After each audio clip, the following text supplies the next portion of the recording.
Kicking off a brand new week of broadcast excellence, hosted by me, Rush Limbaugh. This is the most listened to radio talk show in America and the most talked about host of the most listened to show in all of America.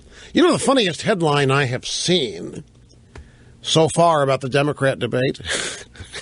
You want to know what it is? I mean, it's from the New York Times. It was on Friday, actually, and the headline is, "In debate, Hillary Clinton will display skills honed over a lifetime." Folks, we're dealing here with a genuine dry ball. I mean, Mrs. Clinton does not have any connectivity with Democrat voters. She's got no bond. I don't know how else to describe this other than the ways that I have. I mean, she does a book signing and nobody shows up. The people that don't have any real desire to, I mean, they're there because it may be historic. She's a former First Lady. She's Hillary Clinton, get a book or whatever, but it's not large numbers of people that show up. She just does not have any kind of connection. And there's a reason why. She doesn't. I don't think she particularly likes people, particularly those that she would consider to be her lessers. I think Hillary Clinton is a classic class individual, class conscious, and people that are beneath her in station, very little interest in them. She can't even talk a good game of compassion.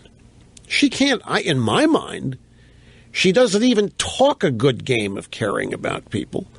It's all robotic. I mean, like, who was it? I guess it was Rolling Stone magazine asked a question last week. How many times do you have to launch yourself? I mean, this woman's been on the public scene since 1992. And arguably before that, but certainly 1992, the presidential campaign, everybody in the world got to know Hillary Clinton. 1992 to today is 20 plus years. And she's still a mystery. She still has to introduce herself to people.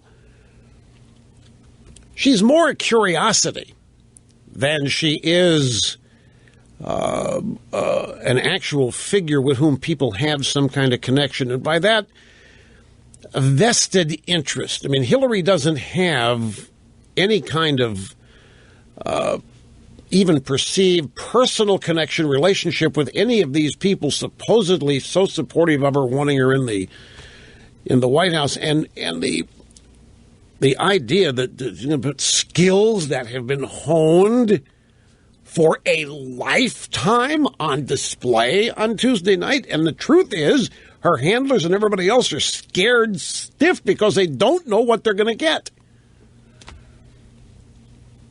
Are they going to get the screeching Hillary? Are they going to get the "I ain't tired" Hillary, where she tries to fake a black dialect? Now, none of this is to say, I don't want anybody to misunderstand, because the other side of this coin is she is the likely Democrat nominee despite all of this. And simply because there is a D next to her name on the ballot, she stands a chance of winning.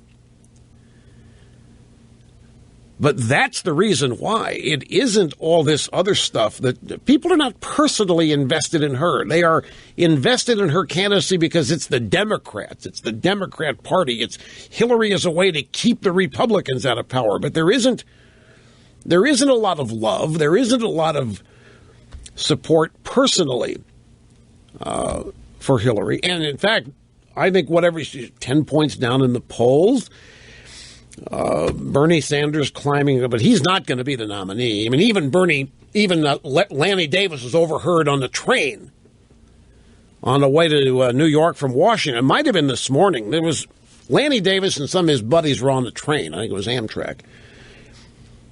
And there was a conservative media person they didn't recognize sitting across the aisle, heard their conversation. They were talking about all these various Democrats, and they were talking about Bernie Sanders, and no way he's going to get the nomination, parroting me. Lanny Davis in the tank for Hillary because he's in the tank for the Clintons, calling Biden a buffoon. I mean, everything that we think about all these Democrats, these other Democrats were admitting among themselves. It happened to be overheard by some conservative media blogger or some such thing who's begun to report it. So, despite all these glaring weaknesses, the odds that she's not going to be the nominee are really slim. One of the great ironies. There isn't an Obama. And by the way, Obama hasn't helped either. Obama did this 60 Minutes interview. And in the 60 Minutes interview with Steve Kroft talking about the email scandal, he said Hillary made a mistake. That totally undercuts Hillary's effort to blame it on somebody else. When Obama comes out and says Hillary made a mistake, well, she's going to have a tough time offloading this blame to somebody else. If Obama, who is still revered and respected personally, there is a bond of connection some people have, and all it's dwindling, but it's certainly far greater bond of support than Hillary has and has ever had.